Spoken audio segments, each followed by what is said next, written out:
से आप सब स्वागत है एक बार फिर से आप सभी का आपके अपने YouTube channel knowledge for destination पर। गाइज बात करेंगे कच्चे कर्मचारी हरियाणा से जुड़ी आज की फटाफट खबरों को लेकर। तो पहली खबर ले लेते हैं गाइज। यहाँ पे कंप्यूटर अनुदेशक और अटेंडेंट की पोस्ट को रेगुलर करने की स्वीकृति दी जाए, इस मांग को लेकर गाइज यहाँ पे कंप्यूटर इंस्ट्रक्टर व अटेंडेंट एसोसिएशन प्रतिनिधि मंडल ने आज चंडीगढ़ में शिक्षा मंत्री सीमा त्रिखा से मुलाकात की और अपनी मांगों को उनके सामने रखा और एक ज्ञापन भी सौंपा है।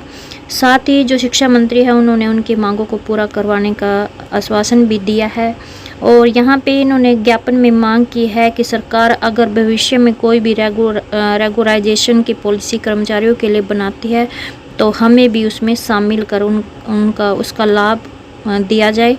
कंप्यूटर अनुदेशक व अटेंडेंट की पोस्ट को रेगुलर की स्वीकृति दी जाए, क्योंकि उन्होंने बताया कि जब ये भर्ती 13 साल पहले निकाली गई थी तो उस समय कॉलेजों में पोस्ट स्वीकृत नहीं थी, जिसके चलते साल 2014 में वह नियमित नहीं हो पाए थे।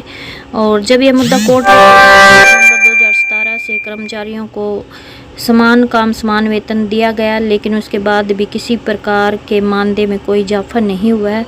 तो आज तक कॉलेजों में लगे ये कर्मचारी नियमित होने की बाट है वो देख रहे हैं। तो इनकी जो प्रमुख मांग है वो ये है कि उनके लिए एक रेगुलराइजेशन पॉलिसी अगर सरकार लाती है तो उन्हें उनका भी मतलब लाभ दिया जाए। दूसरी बड़ी अपडेट है, चतुर्थ श्रेणी सरकारी कर्मचारी यूनियन ने भी स्वास्थ्य मंत्री को आज यहाँ पे अपनी मांगों को लेकर डॉक्टर कमल गुप्ता से को मतलब ज्ञापन सौंपा है। उनकी जो प्रमुख मांगे हैं वो ये है कि 2 साल की यहाँ पे ज्ञापन के माध्यम से आयुष विभाग में पद सृजित करके 2 साल की सेवा पूरी करने वाले सभी पार्ट टाइम कर्मचारियों को पक्का होने पर 24,000 न्यूनतम वेतन लागू किया जाए। इसके अलावा 60 वर्ष की आयु होने पर हटाए गए पार्ट टाइम कर्मचारियों को वापस नौकरी पर लिया जाए। कर्मचारियों को ग्रेच्युटी दी जाए। पार्ट टाइम कर्मचारियों को हर माह 7 तारीख से पहले वेतन का भुगतान किया जाए। नियमित किए गए पार्ट टाइम कर्मचारियों का 2011 से बकाया एरियर का भुगतान किया जाए और सभी पार्ट टाइम कर्मचारियों की जिला अनुसार वरिष्ठता सूची बनाई जाए। आदि इनकी मतलब प्रमुख मांगे थी जो उन्होंने ज्ञापन के माध्यम से दी हैं। वहीं पर गाइज मांगों को लेकर CPLO कर्मियों ने भी ADC को अब ज्ञापन सौंपा है। गाइज हरियाणा सरकार ने क्रीड डिपार्टमेंट की ओर से एक CPLO पद की भर्ती की थी। गाइज इनका तो बहुत ही बुरा हाल है, क्योंकि इस परीक्षा की न्यूनतम योग्यता 12वीं पास थी और ये परीक्षा इन्होंने देखो 2 चरणों में दी थी, एक प्री और एक मेंस के तहत हुई थी। और अब CPLO पद पर भर्ती हुए कर्मचारियों ने अपना वेतनमान टेक्निकल के समान देने की मांग की है और वहीं पर इन्होंने LDC को ज्ञापन भी सौंपा है।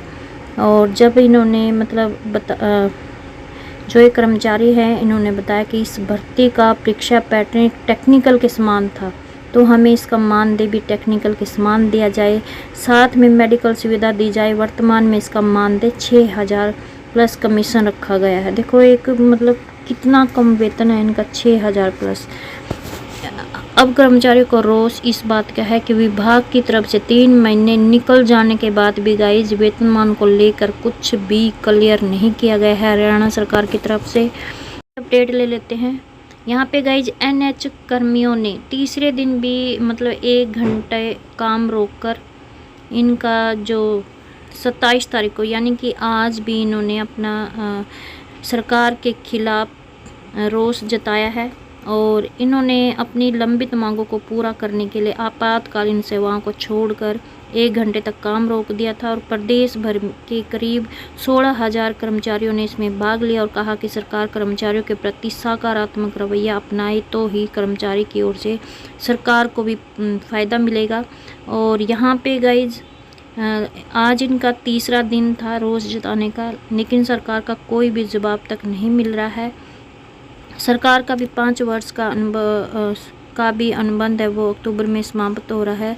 तो ऐसे में NH कर्मचारी संगठन हरियाणा के जिला प्रधान अरुण वर्मा ने बताया कि 21 जून को हुई वार्ता में बनी सहमति उपरांत 7वें वेतन आयोग को फाइल गत सोमवार को फिर से अनुमोदन हेतु वित्त विभाग में भेजी गई थी, परंतु वित्त विभाग ने अपना अड़ियल रुख है वो जारी रखते हुए और मुख्यमंत्री का जो अनुमोदन है उसको दरकिनार करते हुए उसे रिजेक्ट कर दिया। इनकी जो प्रमुख मांगे हैं वो ये हैं कि 7वें वेतन आयोग की फाइल को क्लियर करके लागू करवाए। एनएच कर्मियों ने सरकार को चेतावनी देते हुए कहा कि यदि सरकार ने समय रहते कर्मचारियों की समस्याओं का समाधान नहीं किया तो आंदोलन की उग्रता बढ़ेगी और इसके गंभीर परिणाम होंगे, क्योंकि वर्तमान सरकार का भी जो 5 वर्ष का अनुबंध है वो अक्टूबर में समाप्त हो रहा है। ऐसे में इनकी जो मांगे करना है वो जायज़ है।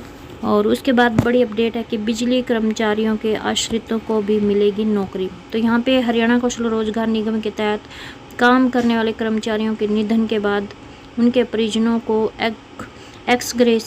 एक्सग्रेसिया पॉलिसी के अनुसार नौकरी दी जाएगी। यहाँ पे दक्षिणी हरियाणा बिजली वितरण निगम की ओर से ऐसे 4 कर्मचारियों के परिजनों को नौकरी देने का फैसला लिया है और इन परिजनों को भी HKRN के तहत नौकरी है वो दी जाएगी। यहाँ पे इनके बाकायदा नाम भी दिए गए हैं कि जिन कर्मचारियों के परिजनों को ये नौकरी दी जाएगी। तो उसके बाद है बड़ी अपडेट, सरकार की वादा खिलाफी के विरुद्ध भूख हड़ताल पर बैठे रोडवेज कर्मचारी। तो यहाँ पर मांगों का समाधान नहीं किया तो यहाँ पे 14 जुलाई को परिवहन मंत्री आवास का घेराव करेंगे।